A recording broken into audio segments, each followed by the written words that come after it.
If you have heard anything about France in the last year, you have probably only heard one word: protests. You may also have heard what these protests were about, but this have in general been brushed aside with memes and jokes. So I wanted to give a little bit more context for these two last waves of protests in France and lastly justify them. The first wave of protest started on March 24th, 2023, because the president Emmanuel Macron wanted to raise the retirement age from 62 to 63. Here over a million people hit the street to protest, and they are still kind of ongoing, even if they are being overshadowed right now. In general, the French people got clowned on for these protests. Why are you in such a uproar? The French people are so sensitive. This isn't a big deal. They were all extremely common statements you would find online, and on the surface they seem right. But that is only if you take the context out of it. You see, President Macron has always run on a mixed platform of both libertarian and socially democratic ideas, but when he won his election, he seemed to only implement the former. He has lowered the business tax, lowered social security, taken away the wealth tax, and changed labor laws so employees can get fired more easily. In addition to all of this, he is also a millionaire, so you can see it's not a great look. This makes it seem that he only really cares about helping his rich friends, while lying to the middle and lower class for votes, and it's hard to argue against it, when he has not implemented a single policy to help the middle and lower class through some very rough times. This all came to a head when he tried to change the retirement age from 64 to 62, and by now the French people were rightfully pissed about it. So they protested, and if you listen to any of the people that protested at the time, their demands were not unreasonable. They wanted the wealthy of the country to bear the same burden that is seemingly placed on the rest of the population, and I am not one to argue against that, especially when Macron basically lied about every single one of his campaign promises. And of course, I am not endorsing the violence some of these protesters have been doing, but you need to understand it from the French people's perspective.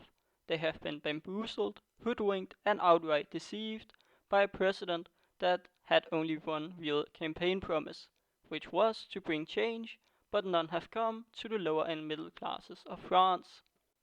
Now let's move on to the next wave of protests that kicked off the 27th of June. The case that started it all was eerily similar to the George Floyd case in 2020. Nail was a 17-year-old French citizen with Moroccan and Algerian heritage that was driving at high speed in.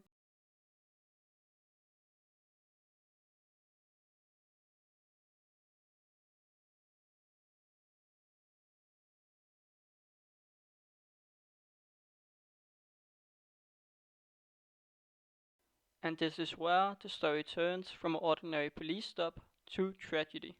According to the two police officers, the young driver then started driving towards one of the policemen and tried to run him over, which caused the police officer to shoot at the driver and killing him. The police at the scene called it self-defense. But later a video came out, and the video showed the two policemen not even near the vehicle and the car not even moving in a remotely dangerous pace, and was in no way in any harm of harming any of the police officers. A third testimony also came out of the front passenger that said the car was automatic, so when the police hit the rear end of the car, the driver released the brake, which was the only cause of movement. As you can probably tell, this is a clear case of police brutality. The police was not in any danger whatsoever, but decided to shoot anyways, causing the death of a young 17-year-old. This, as in the George Floyd case, sparked protests which are still ongoing to this day. The protesters are citing that police discrimination is the main reason for this protest, and they have reasonable data to back this up. The French government and a group representing black French people both conducted a study to find what percentage of Muslims say they have experienced discrimination based on their ethnicity. In the French government study, 42% said they had, and in the one conducted by the group representing black French people, 91% said they had. I don't know which one of these are correct, but either way, it's way too high of a number. By the way, between 10 to 20% of the French population are non-white, and in terms of hate crime, it gets even worse.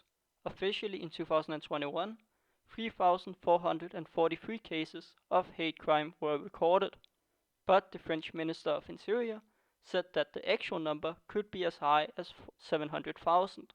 And finally, we come to police discrimination, and here the numbers are also not great. If you are a person of black or Arab descent, you are 10 to 20% times as likely to be pulled over for a checkup by police. All of these statistics and sympathetic case accumulated into the riots and protests we are seeing today, where they until now have caused $700 million in damages, which is of course something I do not condone, but sometimes it's also important to look beyond the stupid things some of the protesters are doing and realize that even when they go about it wrong, they can still have a point, which is the case with both large-scale protests in France, especially when you look at Macron's response. Here he at least committed 40,000 police officers to parole the country, and these policemen have multiple times gone to violent ends. Already 2,000 people have been detained, so it's not looking good, and Macron should probably not go around blaming video games and realize that he has been in control of France for 7 years and fixed none of these issues that have been protested since 2018. This was all for this video. Hope it was okay, and I hope you at least now have a little bit more context on why the French people are protesting, and maybe even understand them a little bit.